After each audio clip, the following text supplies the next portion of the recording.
The men who personally carried out the true horrors of 9/11 are all dead. It was a suicide mission after all. Only one other man was ever tried for what happened on 9/11. Zacarias Moussaoui today pleaded guilty to the terrorism charges against him. Though there was a surprise. He said he had nothing to do with 9/11. Instead, he said he was involved in a separate plan to attack the White House using a 747. Our report tonight from NBC News Justice correspondent Pete Williams. Moussaoui arrived under intense security at the federal courthouse in Alexandria, Virginia, just a few miles from the Pentagon, struck by a hijacked plane on 9/11. When the judge asked if he was guilty of the charges, he said, yes, indeed. Even so, he insisted he had nothing to do with 9/11. Quote, I came to be part of a conspiracy to use planes, but he said, I was trained on 747s to use a plane to strike the White House. He suggested that plot would have been used to threaten the White House into releasing the blind sheikh, Omar Abdel Rahman, mastermind of the 1993 World Trade Center bombing. The sister of one of the pilots on board the Pentagon plane called today's guilty plea a victory. We have here an ironclad guilty plea on 6 counts of conspiracy in furtherance of the September 11th plot, which killed my brother and 3,000 other Americans. This is a great day for truth and justice. In his plea today, Moussaoui also admitted running an al-Qaeda guest house in Afghanistan and communicating directly with bin Laden, who said to him of the White House plan, quote, remember your dreams. Moussaoui's case now moves to the penalty phase, a jury trial to decide between life in prison or death by lethal injection. Today's plea means no long trial presenting mountains of evidence to jurors, and a former federal prosecutor says that might make them more reluctant to recommend a death sentence. They'll learn bad things about him, but maybe not as much as if he had gone through the entire trial and they had found him guilty. Today's plea is especially unusual because Moussaoui gets nothing in return. And he said today if the jury recommends the death penalty after a trial, he'll fight it all the way to the Supreme Court. Pete Williams, NBC News, Alexandria, Virginia. September 16, 2001, Mujahid Abdul Qadir Meneptah had a burgeoning problem to present to Mitchell Gray. A fellow Muslim from the Masjid al-Salam Mosque in the city of Edmond, Oklahoma, named Hussein al-Attas, had been arrested by law enforcement authorities, and his whereabouts were unknown. Meneptah was quite adamant to having him released back to the mosque because Meneptah had asserted he was needed, as al-Attas was a valuable member at the mosque and worked with the children there. Gray was taken aback by the aggressive, unruly attitude of Meneptah, while Ahmed, who called Gray over for his legal assistance, stood silently in the background. Gray once served in Operation Desert Storm in 1991 and was studying law at the University of Oklahoma while learning Arabic from Ahmed. How Gray had met Ahmed was innocent at first. In July of 2001, Gray had wanted to learn Arabic, and Gray's wife had told him to visit a nearby mosque, which was the Masjid al-Salam. From there, he had met Ahmed, in which he told Ahmed that he would pay him for teaching him Arabic. However, he refused money and instead made a short trade. He would teach him, but if Ahmed was ever in need of legal assistance, Gray would provide. It was agreed by both men. Meneptah then relates to Gray that he feared al-Attas has violated his immigration status by engaging in unauthorized work at the Salam. Al-Attas had a F1 student visa and was working under the books, which clearly violates his status. Unknown to Gray was that Meneptah had been living in a unit with Al-Attas in Norman, Oklahoma. Gray agreed to help locate Al-Attas, but was obligated to assist only Ahmed and wanted little to no contact with the volatile Meneptah. Gray had begun to call the local FBI and police departments regarding the status of Al-Attas. After getting the runaround, Gray had managed to find that al-Attas was arrested by the Immigration and Naturalization Services and was being held on $5,000 bond. However, there was an attempt to bond out al-Attas from another person named Suhaib al-Webb. Suhaib Webb had a troubling past. An ex-gang member, he then went on to become a local DJ in which he received his bachelor's degree in education at the University of Central Oklahoma. He was also a former convert from Christianity to Islam in 1992. Webb is now a local imam at the Islamic Society of Greater Oklahoma City. Gray also found out that another person was arrested besides al-Atas. Mukram Ali was a young Muslim and youth member at the Masjid al-Nur. Born in India, he had a residence in Norma. Meneptah did not care to mention about his release, which Gray had found rather odd. Both men were members of the Masjid al-Nur Mosque, but only al-Atas was the one being mentioned, repeatedly by Meneptah being released. Gray's suspicions would be met later on why this was the case. Meneptah couldn't hold his anger toward his vitriol toward the U.S. legal system and publicly defended a person by the name of Zacarias Moussaoui.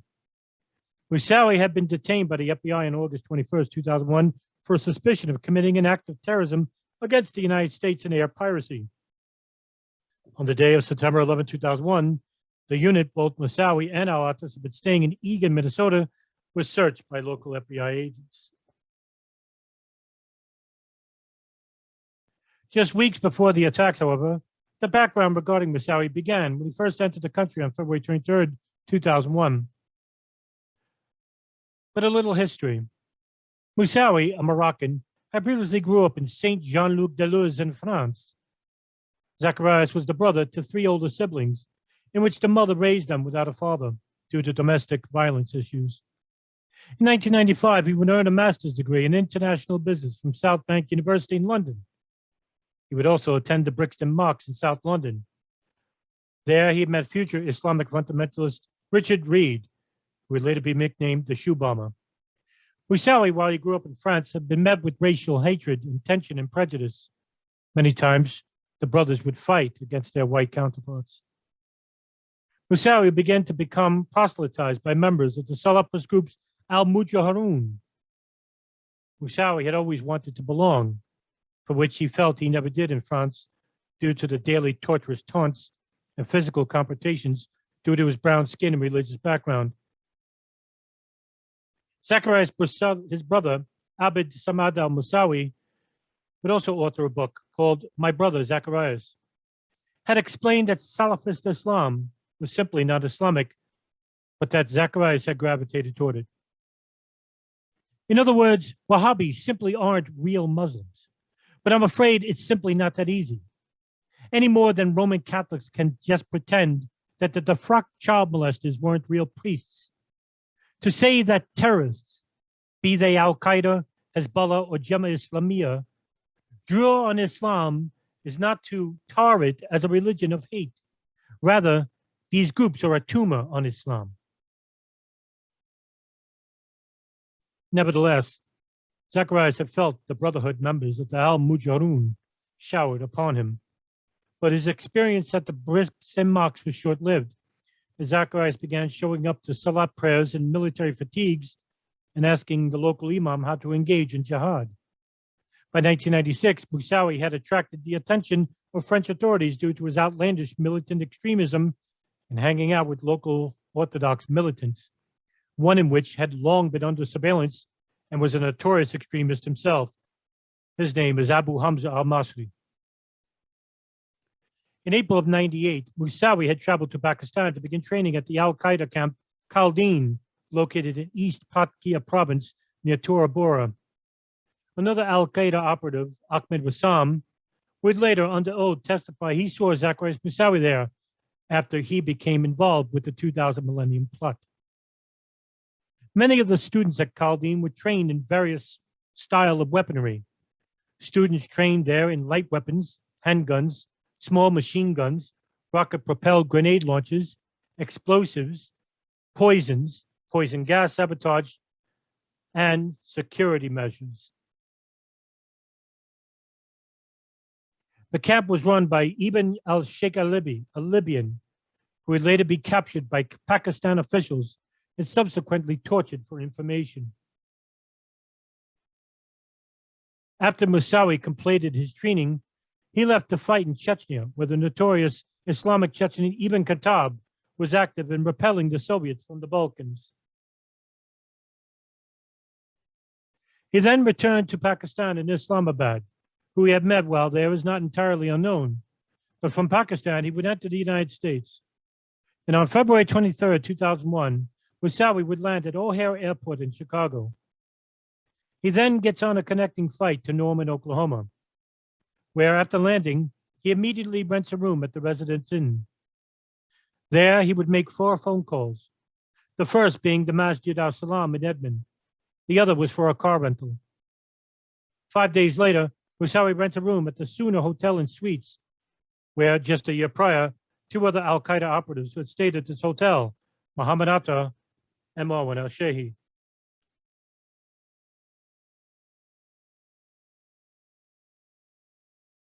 They would both be a part of the September 11th attacks. Atta, the suspected pilot of American Airlines Flight 11, and al-Shehi, the suspected pilot of United Airlines Flight 175.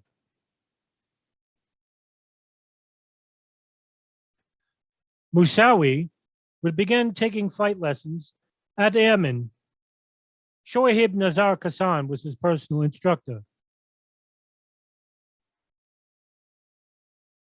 Just months prior to Moussaoui arriving here, Mohammed Atta and Marwan al-Shehi had also taken flight lessons here.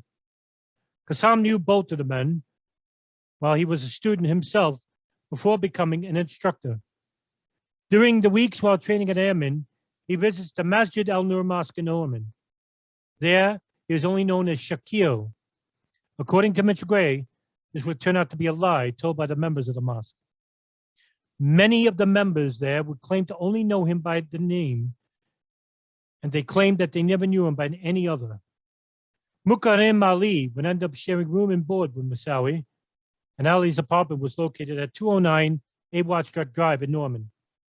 Moussaoui would become acquainted with Mukarrem Ali as they both prayed at the mosque. It would be through Ali that Moussaoui would become acquainted with Al-Attas. Al-Attas would later tell FBI agents that he lived with Ali, but not Meneptah. But why would he leave Meneptah out? Meanwhile, Moussaoui continues to use his actual name while he previously rented rooms, and even during his flight lessons.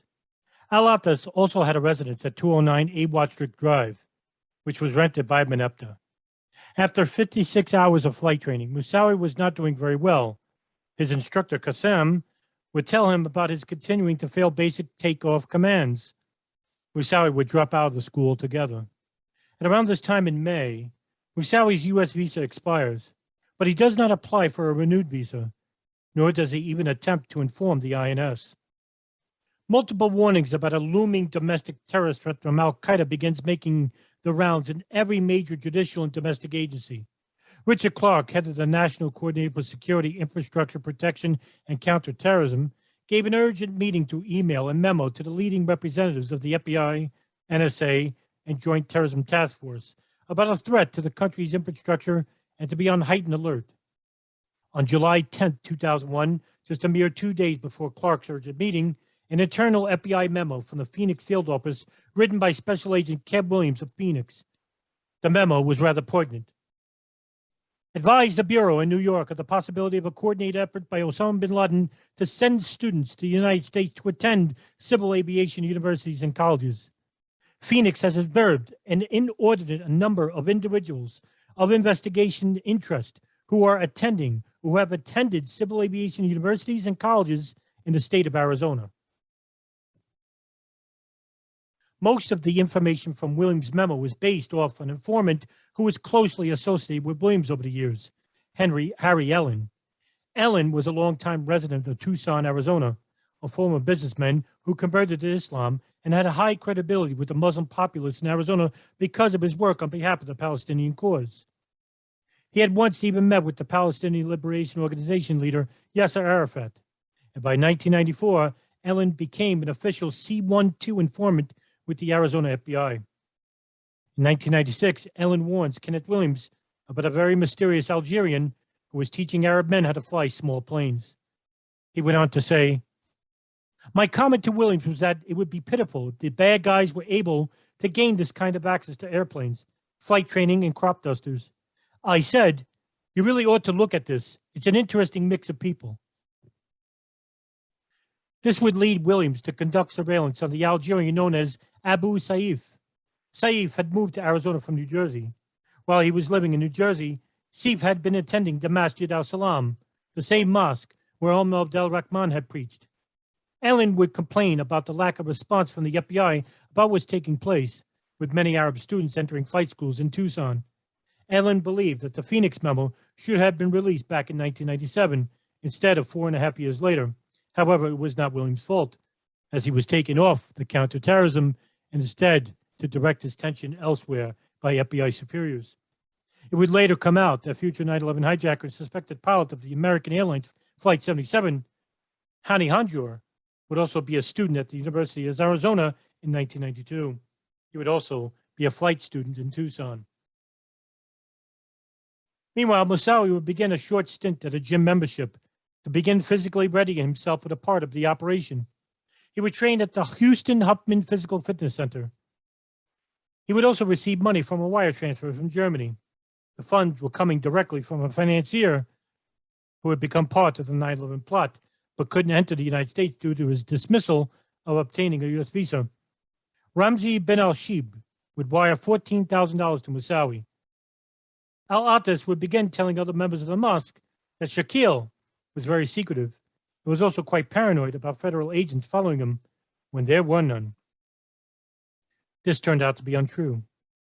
The name Shakil was never mentioned before, and only until Gray found out later that they all referred to Moussaoui by his actual name and never by any nickname.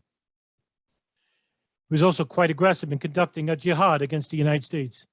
El-Haji Nadaye, the imam at the Masjid al-Salam in Edmond, saw no reason to force Moussaoui out of the mosque. He just saw him as a brother who was helping the cause from Islamic prejudices.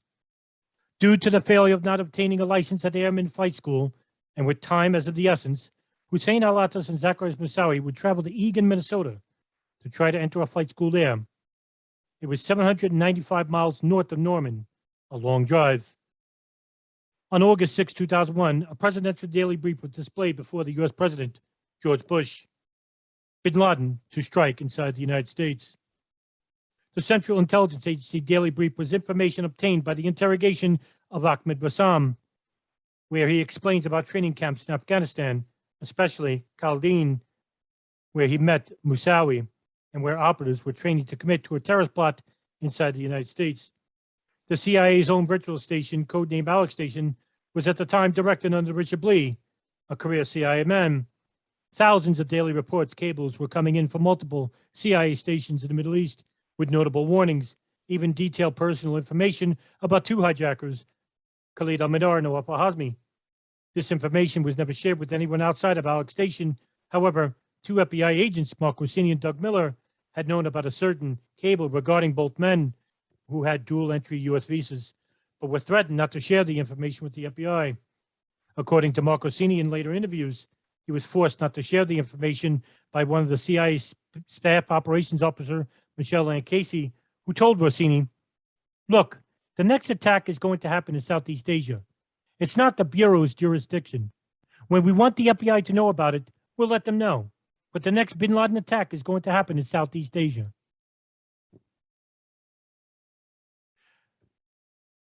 However, both al-Mihdhar and al-Hazmi were already in Los Angeles at the time of Casey's response to Rossini, where Rossini actually yelled out in response, "But they are already here.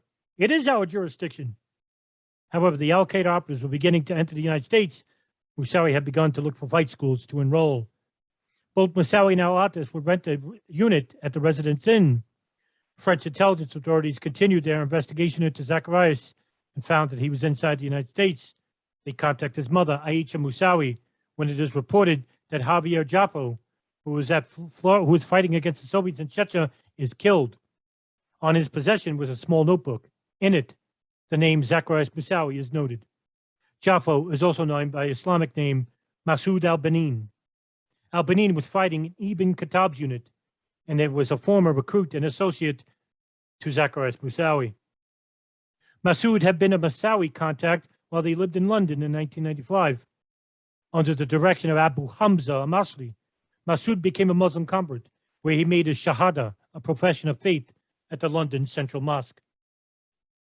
French authorities now wanted to know where Moussaoui was located. His mother had absolutely no idea. Aisha remembered the day they came knocking at her door. They said he had a friend who had died, and they wanted to know whether he had been with them. I said, "I don't know." And then they left. French intelligence got later word that Zacarias Moussaoui had entered the United States. They immediately sent a memo to Oklahoma and Minnesota. By 2001, in the summer of 2001, a very serious file had been secured on Zacarias Moussaoui. By August 11th, Moussaoui began sending a number of emails to managers at the Pan Am International Flight School. He would end up using a fictitious name, Zulaman Tatango, and makes many strange inquiries regarding his background. He would tell the managers Hugh Sims and Tim Nelson about paying half the fee, $4,800 up front in cash. However, Sims is suspicious right away, since cash is harder to trace in light of an investigation, if any. He tells them he has no previous flight experience and would like to learn how to operate a 747, which is highly suspicious due to beginners starting with small prop planes. Moussaoui would piquing his suspicions even further when he sent one email claiming, "I need to know if you can help me achieve my goal, my dream," listing 5 types of Boeing and Airbus jets to be able to pilot one of these big birds, even if I am not a real professional pilot. Moussaoui would enroll, paying most of the $8,300 fee up front. His trainer, Clarence Prevost, was highly suspect of Moussaoui right away, but Nelson wasn't as suspicious, claiming that he thought he was like some foreign national with money, wanting to oppress the women. Moussaoui was allowed to sign up for classes and flight simulator training for the Boeing 747. Moussaoui built a rapport with Syrian students there, claiming he was a British businessman while being fluent in Arabic. He also inquires to Prevost about the plane's doors and its control panel. He also insisted that the course not take long. He was on borrowed time. After a couple of days, Prevost is part of a supervisor's meeting. During it, he raises his concerns about the strange British businessman and wanted to report him to the FBI. They agreed. The reason for the warnings was warranted. Just the day before, Moussaoui had asked Prevost how to turn off the oxygen in the passenger cabin and how to disconnect the transponder used to track the plane. On August 15th, Clarence Prevost called the Minneapolis FBI field office and reported his exchanges with Moussaoui. He said, "I don't know what this guy is up to, but he is paying a lot of money for nothing he can use legitimately. You need to understand, this aircraft weighs 900,000 pounds. It carries between 50 and 57,000 gallons of jet fuel." The agent talking to Prevost agreed that this warranted an interview with Moussaoui, in which the FBI was provided an address Moussaoui was staying in for residency. Immediately, the Minneapolis office calls the CIA's counterterrorism unit about the impending arrest of Zacarias Moussaoui. It seemed he was inside the United States on an expired U.S. visa. The agency has no prior information about who Moussaoui actually was. On August 16th, Harry Sammet, John Weiss, Dave Rapp, and Steve Nordman of the INS drive to the Residence Inn, where Moussaoui and his associate Hussein al-Attas are staying. Sammet, Weiss, and Rapp are all from the Minneapolis FBI.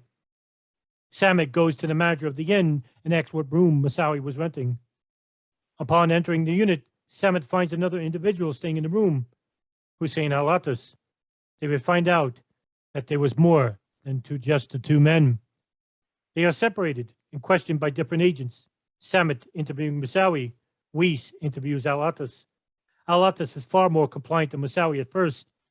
Al-Attas would tell Weiss about Moussaoui's aggressive behavior towards the kuffar, the non-believer. And he's asked to sign a waiver form if he wanted to continue being questioned by the FBI without a lawyer present. Al-Attas agrees and signs the I-215W form. Weiss then asks the name of who Al-Attas was living with, in which he responds that he knows him only as Shaquille. Moussaoui, meanwhile, gives Sammet evasive answers to basic questions about how he was getting money to travel and rent rooms inside the United States while training at flight schools. Moussaoui would have no answer and didn't give any response as to why he was inside the United States to begin with.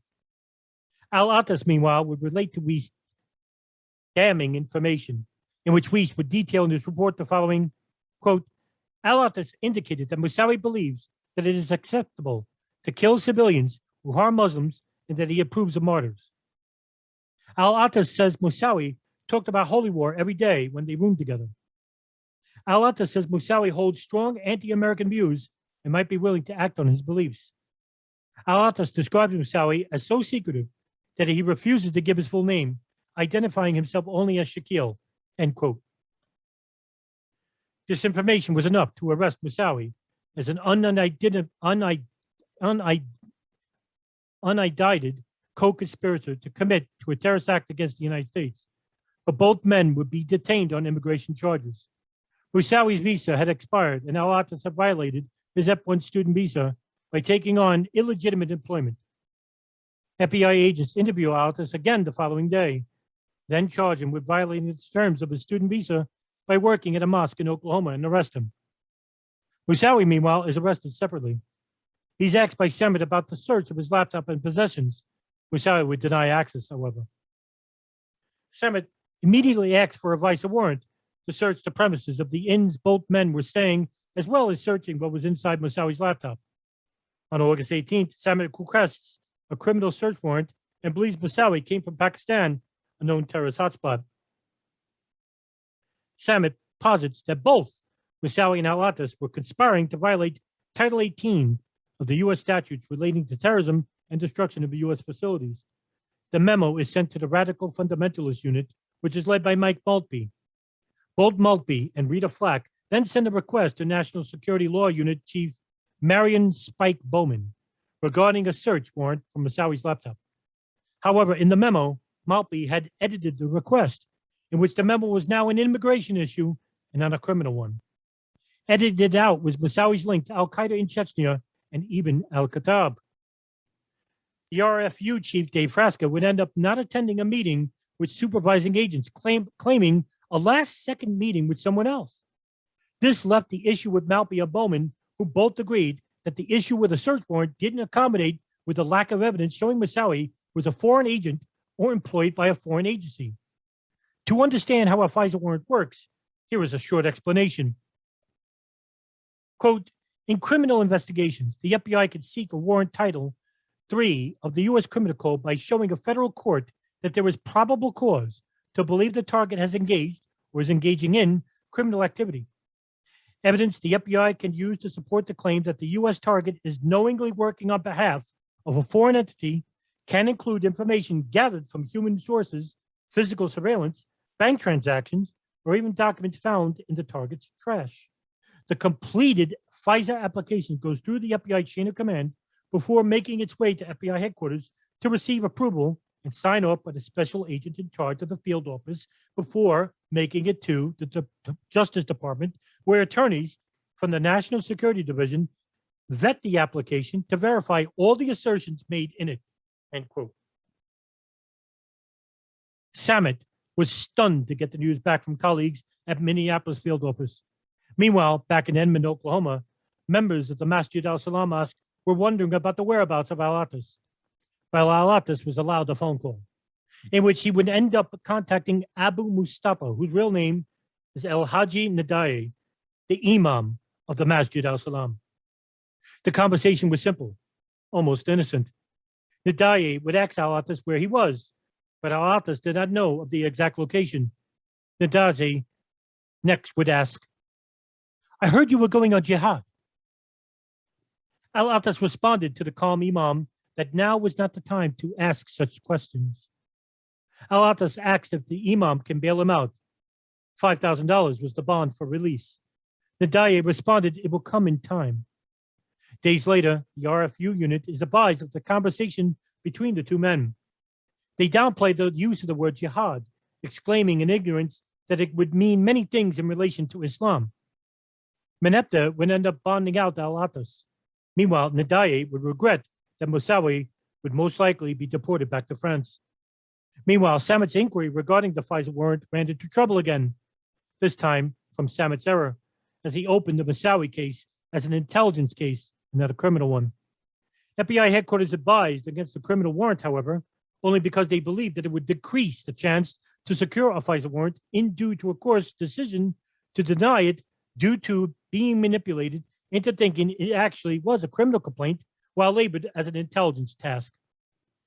Meanwhile, CIA Director George Tenet would visit U.S. President George Bush at his ranch in Crawford, Texas on August 17th. The nature of this meeting is not known, but it coincidentally lands while a FISA warrant is issued to search inside Moussaoui's laptop. They would meet again on August 31st in Washington for a remote visual conference call between Texas and Washington. On August 31st, Tenet briefs the president about the Moussaoui case. What is said is unknown. However, under sworn oath before the 9/11 Commission in April of 2004, Tenet will testify that he had no direct communication with President Bush during the month of August. Commission member Tim Romer would ask Tenet what his visits to the President Ranch in Crawford, to which Tenet replied he never sees the president at that time in the whole month of August. Romer: okay, I'm just confused. You see him on August 6th with the PDP. Tenet: no, I do not, sir. I'm not there. Romer: okay, you're not the... When do you see him in August? Tenet: I don't believe I do. Romer: you don't see the President of the United States once in the month of August? Tenet: he's in Texas and I'm either here or on leave for some of that time, so I'm not here. Clearly, Tenet was misleading Romer in this exchange, as in the CIA's own daily memos, Tenet was in contact with the president twice in the month of August. French intelligence again would provide FBI agent Harry Samit with more information regarding the profile of Zacarias Moussaoui. It was more than enough than Samit even realized. According to the French intelligence reports, Moussaoui had direct ties to a close Osama bin Laden associate in Ibn al-Khattab, the Muslim Chechen leader. Moussaoui had fought with the Mujahideen fighters under Khattab's unit, along with Khalid al-Midar and Nawaf al-Hazmi, but it is also not known whether the three men had ever met. His links to Abu Hamza al-Masri, the known radical imam, while at the Finsbury Park Mosque in London, and his travels to Pakistan. His inadequate answers to how he was receiving thousands of dollars to pay for flight training, car rentals, and other accessories have come to light. And the light was flashing red. Harry Samit realized that this man had direct ties to international terrorists and was here to hijack planes in a suspected terrorist plot. How was this not enough to show Moussaoui was a foreign entity in violation of the U.S. Title 18 code regarding terrorism inside the United States? Top it off, the final email and facts and documents regarding Moussaoui would be the most damning. It would also go to show the deep-rooted entrenchment of terrorist activity involving Moussaoui, as well as members of the Masjid al-Salam. Moussaoui was a member of the Tablighi Jamaat, the TJ. The Tablighi Jamaat, global Islamic missionary group, an offshoot of the Sunni revivalist movement, the Deobandi. The Tablighi are often in Pakistan, India, Turkey, the United Kingdom, Yemen, Algeria, as well as elsewhere in the Middle East. They are also mired in deep-rooted terrorism as well. According to a report from the Middle East Forum in 2005, the Tablighi had adopted stricter interpretations of Sunni Islam, bordering Salafi Islamic jurisprudence. Quote, Tablighi Jamaat has always adopted an extreme interpretation of Sunni Islam, but in the past 2 decades, it has radicalized to the point where it is now a driving force of Islamic extremism and a major recruiting agency for terrorist causes worldwide.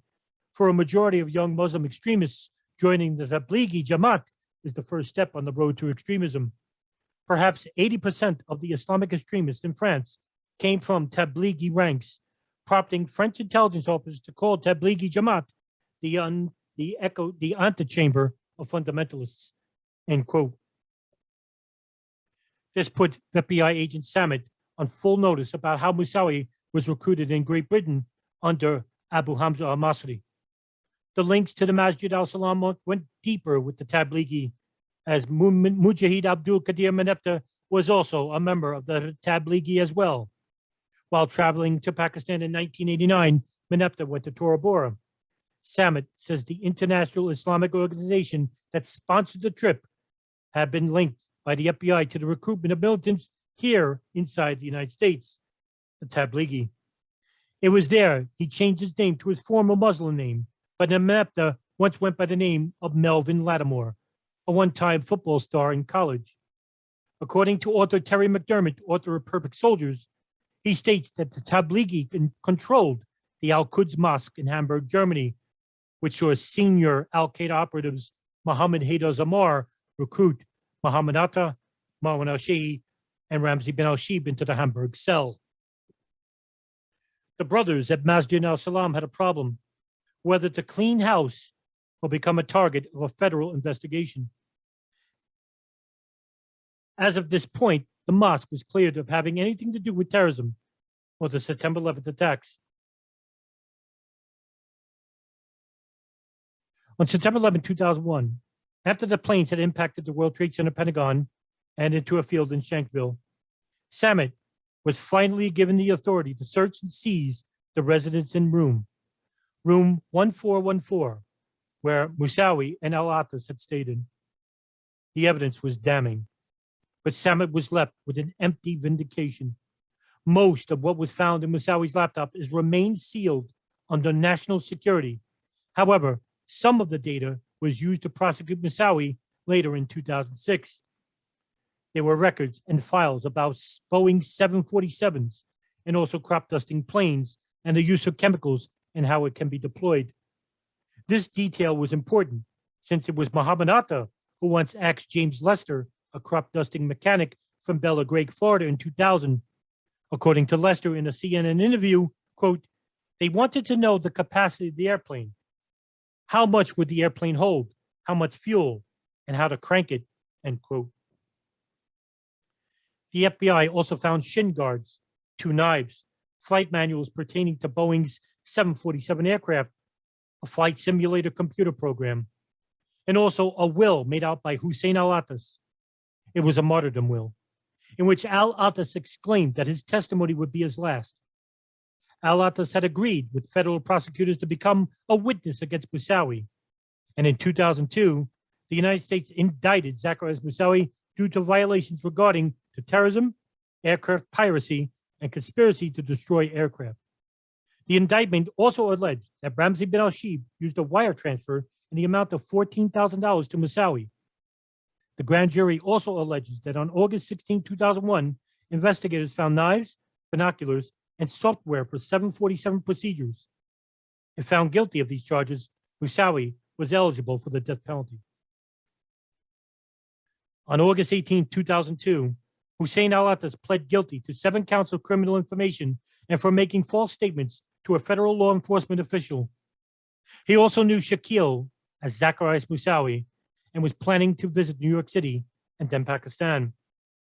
This would call into the credibility of Suhaib Webb and Mohammed Abdul Qadir Menepta, who had also claimed that also knew Moussaoui as Shakil. Did they know Moussaoui personally? Did they know he was a radical Islamist? If so, did they allow him to remain with the mosque?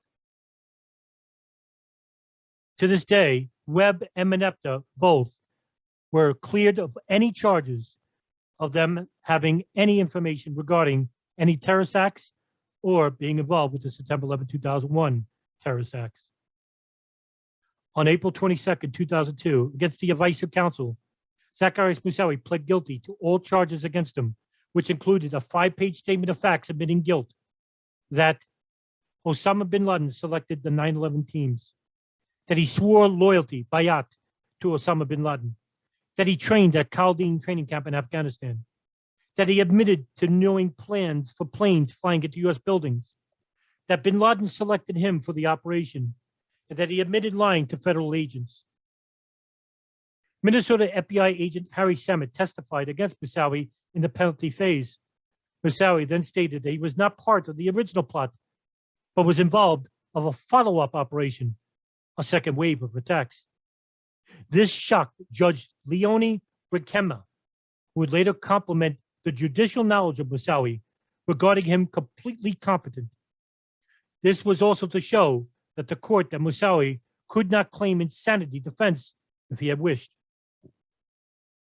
On March 28, 2006, Moussaoui would tell Judge Brinkman that the plane he was to hijack, he was supposed to crash into the White House. The reason was to put pressure against the United States in releasing Omar Abdul Rahman out from federal prison. Rahman had been found guilty in conspiring to attack U.S. landmarks in 1996. On May 3, 2006, the jury reached a verdict. Moussaoui would be sentenced to life in prison without the possibility of parole. The jury panel voted 11-1, 10-2, and 10-2 in favor of the death penalty. A single juror had saved Moussaoui from the death penalty, in which saw Moussaoui as he was leaving court clap his hands and utter over his shoulder, "America, you lost. I won." Moussaoui was sentenced to life imprisonment, where he sits currently in ADX Florence in Colorado. The joint inquiry into the intelligence community activities before and after the terrorist attacks of September 11, 2001 would issue a final report in 2003, years before the final verdict of Moussaoui. In it, the report critiqued the FBI regarding the FISA warrant request of Agent Samad, suggesting that there was more than enough evidence to support it.